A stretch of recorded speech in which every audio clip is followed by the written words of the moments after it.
So with the 2-year anniversary for SAOIF on the horizon, there's a lot of stuff that we can speculate about and that we can discuss what might show up in the game. But for today's video, I want to talk about awakening skills and what I think would be a good way to handle it. So make sure you guys are hitting that like button, subscribe if you guys are new, and let's get into this.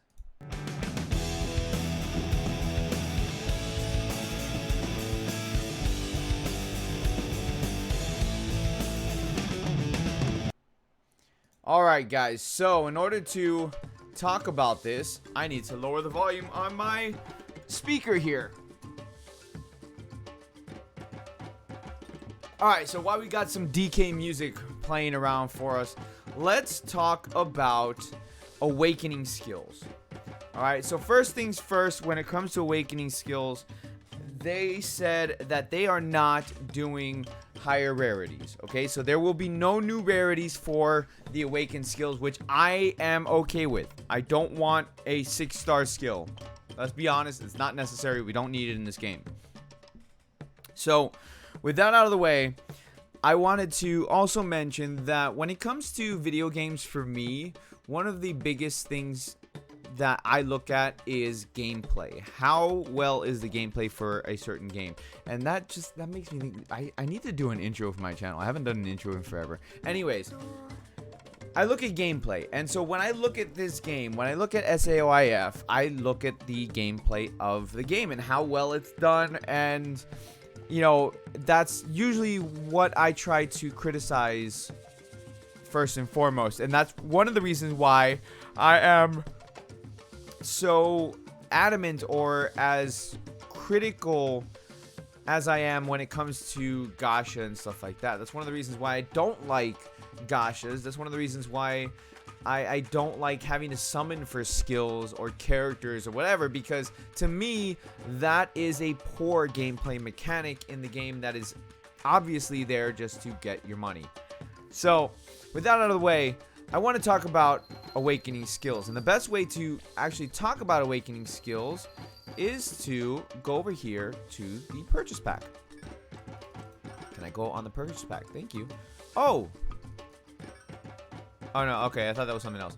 Okay, so we're gonna go to the purchase pack, and this is what I want to take a look at. Okay, so awakening skills, in my opinion, I don't want new skills to be awoken. I don't want that. I don't want to start seeing banners that have brand new skills with awakening attached to it, because that's, again, that takes away from the players that have been here for a while, or players who aren't able to spend money in the game. I mean, like, they can do this one of two ways. One, they can make it a free-to-play thing and make it so everybody has access to awakening skills, and I think that would be a good idea if it's done properly.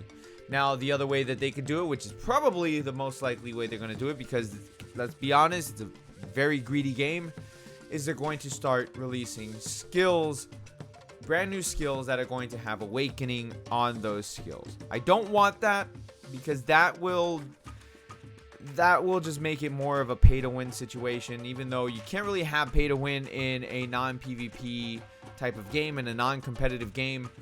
But it's still they're treating this game like it's a hero collection game, and they're making it a skill collection game, and that is not a good way to handle things. But anyways, this isn't supposed to be a tangent. It's supposed to be a video discussion about awakening skills. And the reason why I wanted to go here and take a look at these skills is because these are OG skills, with the exception of the dagger skill and the bow skill. Those are relatively new.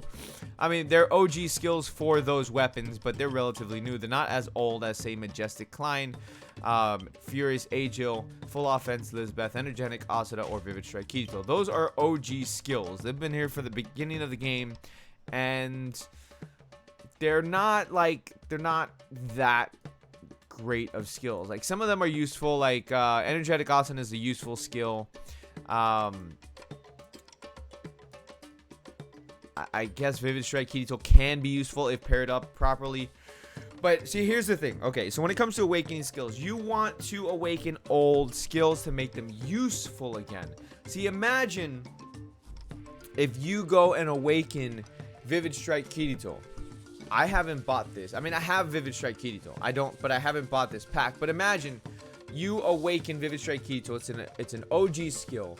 And now you've awoken it, you're going to start seeing people buying these packs. You're going to start seeing people buy that one-handed sword rookie pack because you awoken Vivid Strike Kirito, making it a stronger skill. Now, they mentioned that awakening skills will allow you to enter what's called like a rush mode, which increases your attack and defense. Now, I honestly feel like every skill should have a different type of rush mode. I feel like every skill should have a different type of awakening. Don't make it a generic awakening where now they can go up to like a level 120 to increase the stats or whatever. That's similar to what they did in Dokkan with the Extreme Z awakenings, allowing characters to go up to level 140. So it's a similar aspect, but I don't want to see that. In a game like this, I would love to see actual awakenings that make a difference. And when I say make a difference, so if we look at Vivid Strike Kirito, okay, so let's look at the skill. No, I'm not gonna buy that. Chill. Let's look at the actual skill really quick. Or actually, you know what? Let's look at no, that's fine. Let's look at Vivid Strike Kirito. Let me go ahead and pull that up. So right here, Vivid Strike Kirito. Let's take a look at this. So Vivid Strike Kirito, the damage on that skill is not very high. It's a long animation skill, relatively speaking, and the bonus, you don't really get the bonus very often unless you have a skill to debuff your foe for the defense. But if you do debuff them, so say if you were lucky and you got Winner's Margin Kirito, which can put a defense debuff on the enemy, then Vivid Strike Kirito is going to be doing decent amount of damage because you're going to be getting 25% extra damage to this skill. So, and in that circumstance, it's going to be doing a decent amount of damage. But now, with Awakening, imagine if Awakening this skill, when you go ahead and you enter a rush mode for Vivid Strike Kirito. Now, we'll talk about how I feel. Let me talk about this before I go ahead and finish this statement on Vivid Strike Kirito. When it comes to rush mode, I feel like the way rush mode should be built up is like a rage meter type of deal. So the amount of attacks that you do builds up a rage meter on your character. Once you hit that said rage meter, you click on a button, whatever, if they want to. Yeah, it's okay, change. If they want to add like an extra button over here or whatever, which I think they should, put another button right here. You build up a rage mode that around the circle it starts building up, and as soon as so you get a cooldown, right? So a cooldown like this. So as you build up your rage meter, and once the rage meter fills up, you can then push the button, and then from there it'll activate your rage mode. Okay, that's what I feel like it should have. That's what they should do. Now, again, whether or not they do that is a whole nother story. But if they did that and you activate your rage mode, then from that point forward, I feel like it should activate specific rage modes or awaken skills or whatever for whatever skill you have equipped. So in that case, you can only have one awakened skill active at a time. So even if you have, say, for example, 4 skills that have awakenings on them, you could only use one skill out of those 4 for the awakening skill to kind of make it fair, right? So that way it's not like, oh, you can go ahead and use the awakening for every single skill. I feel like it would add to a bit more strategy if they limit it to 1 per rage meter or whatever. So like you choose which one you want to have set on your rage meter, and then you build around that set awakening skill. So for example, now we're getting back to Vivid Strike Kirito here. For example, Vivid Strike Kirito's awakening, this is me saying what I would like to see. This is not what it's going to be. I just need to clarify that. But what I would like to see for awakening is if you awaken this skill and you enter rush mode, then Vivid Strike Kirito's awakening skill would be a passive boost. So for example, you activate the awakening skill or the rush mode, you get into rush mode, and if you have this awakening skill attached, then your basic attacks would have a chance to decrease the defense of the enemy for that duration of the rush mode. And then, because now you can decrease the enemy's defense, boom, Vivid Strike Kirito is doing more damage. You don't have to rely on another skill to use Vivid Strike Kirito to its full potential. On top of that, obviously it's awakening, so Vivid Strike Kirito would have higher stats for the damage, maybe a higher bonus. Instead of 25% increased damage, maybe 50% would be really cool. Like, so stuff like that, and that wouldn't be out of the ballpark range if you're gonna do 50% damage increase to defense debuff foes. I was gonna say Defoe, William Defoe. You know, it wouldn't be out of the ordinary because you have all these brand new skills. You have burst skills that do thousands % of damage, so it wouldn't take away from those burst skills. It wouldn't take away from brand new skills, and I think that would bring a whole new relevance to this skill, because now you activate your rush mode, which obviously would have a cooldown on top of the build up. So whatever cooldown they want to put it, they want to put like a 15-second cooldown on it. That would be fair, because that way that you're not overpowered and you're not going to constantly be in a rush mode, you know. I think like rush mode lasts maybe 10 seconds or whatever they're gonna do. Rush mode is gonna last for, you know, they would have to do it across the board for all of them, kind of be the same. But you think about that, and I think that would be fantastic. Now let's go to another skill. So if we're gonna go and talk about here, let's look at my rapier skills, because I have energetic asana. So energetic asana, we're gonna take a look at this one now. Now, energetic asana is a decent skill. I mean, it's an AoE skill, 490% damage at level 80. Not that high damage, but the cooldown is very quick on this skill, very quick. And then you have the bleeding aspect of it, which is cool. I mean, it's fine.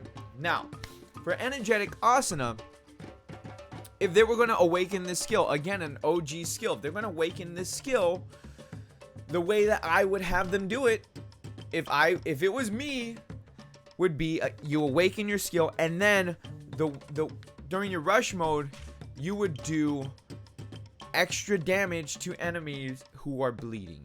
Now that would go and tie well to this skill, and you would go ahead and put a build around bleed, because now you're going to be doing extra damage to enemies who are bleeding on your basic attacks. And again, I think that would be fantastic. Or if they don't want to do basic attacks, then extra damage to enemies who are bleeding across the board. So meaning all your skills would be doing extra damage against enemies who are bleeding. And again, that would work well for a bleeding setup, because then you would go ahead and you would build around that. So, you know, things like that, where you take these old skills and now you make them relevant. So obviously their stats would go up. You would leave the bleeding rate the same. You know, that's fine. It will bleed at a stack of 3, specific rate for 30 seconds. That's fine. But when you enter rush mode, now all of your attacks, all your skills are doing bonus damage. So say maybe all of them do 25% bonus damage to enemies who are bleeding. I think that would be absolutely fantastic, because then you would build around that, and it would be a lot more interesting and a lot more fun what kind of builds you can do. Excuse me. So if you were going to be doing stuff like that, then you would see people running high jump Sachi, chance of increase in bleeding, critical rate plus 23% on bleeding. Excuse me. So things like that, I can see them doing that. Now let's take a look at Furious Angel. Now, you know what? let's take a look at Majestic Lion. I give Majestic Lion a lot of crap. I think it's like a meme at this point. But I give Majestic Lion a lot of crap. But let's take a look at this skill just for a moment. Okay. So, in all reality, Majestic Lion, as much crap as I give this skill, it's not that bad. It's not a great skill, but it's not that bad. This skill itself has high damage, and it increases your defense for quite a bit. Now, the downside to this skill is it's a long animation. You jump into the sky and you do the animation. It's a long animation for the skill, and that's why I give it crap. Not, you know, also because it's Klein. Not that I have anything against Klein, but, you know, it's Klein. So, the way that I think that this skill could be improved would be, at this point, you have high damage on the skill. You have a high defense buff that it's giving you. So what if on this skill, instead, or not instead, but you get increased damage based on your defense? Similar to one of my favorite skills, Yu-Gi-Oh! So now, this skill kind of gives you that rush mode where you're doing bonus damage based on your defense. I think that would be a good complement to this skill, because then it gives relevance to actually using this skill. It's not a terrible skill, but adding a rush mode that does that, one, for Spears would be fantastic, because Spears doesn't really have anything that does that, and two, it would be a very, very good complement to this skill. So adding an awakening to this skill obviously increases the damage, and then maybe gives a better defensive buff. I don't know what... I haven't maxed out this skill, and I don't plan on doing it right now. Like, if they awaken it and they do what I'm suggesting, then I would use this skill. But obviously the defensive buff would go higher. So with that in consideration, if then you take it like the Yu-Gi-Oh skill that they have for the swords, the higher your defense, the more damage you do on your basic attacks. On this would be the same. The higher your defense, the more damage you do on your basic attacks. And I think that would just make Spears so much better. Like, I love using Spears. Whenever I get a chance, I'll use Spears. But they're lacking on damage output. They're great for AoE, and that's it. They don't have... I mean, yes, they have a couple healing skills here and there, but it's not as prevalent as sword or maces, or, like, you know, Spears are lacking these days. They were great back in the day, but these days, not so much anymore. But they can be better, and if they awaken this skill and implement what I'm suggesting, I think it would be fantastic. It would be a great compliment, and people would actually go for this skill at that point, or they would use this skill at that point. So that's just a couple examples of what I could see them doing with the awaken skills. I think that would be an absolute win for everybody. So let me know how you guys feel. Let me know what you guys think down in the comment section below. Let's have that conversation regarding that. I think that would bring a big new life into the game. As far as gameplay wise goes, I mean, we still need the content. But as far as gameplay goes, the game has always been good for gameplay. I've said that many times. The gameplay is not what bothers me. It's the lack of content that bothers me. But again, we're not talking about that. We're talking about the awaken skills. So let me know what you guys think of my ideas. Let me know what your ideas are for awaken skills, and I will catch you all in the next video. Thank you so much for watching today. I appreciate it. Hit the like button, subscribe if you guys are new, and stay cool, guys. Good game.